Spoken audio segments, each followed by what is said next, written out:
In this video, I'll show you how to change your Anki background using a custom image. We'll be using the Custom Background Image and Gear Icon add-on, which lets you replace Anki's default background with any image you want. Let's get started. First, open Anki. At the top of the window, click Tools, then select Add-ons. In the Add-ons window, click Get Add-ons. You can either browse manually or use an add-on code. The add-on code is just the number ending of the URL an add-on has on the official Anki website.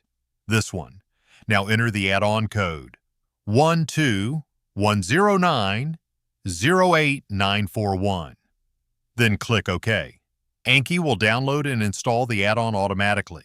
Once the installation is complete, close the add-ons window and restart Anki. After restarting, you'll need to access the Custom Background add-on settings. Depending on your Anki version and add-on configuration, you'll find it in one of two places. The first location is under Tools. Look for an option related to the background add-on. If you don't see it there, check for a separate menu called Anki near the top of the Anki window. Then click on Custom Background and Gear Icon. Once you've opened the add-on settings, look for the option to select a custom background image. Then click the three dots next to it. Now browse your computer and select the image you want to use. The add-on has a few, but you can select your own too. If you want a custom image, make sure to have it inside the add-ons folder. That's how it can work properly. This can be a wallpaper, landscape photo, anime background, study-themed image, or any picture you'd like displayed behind your decks.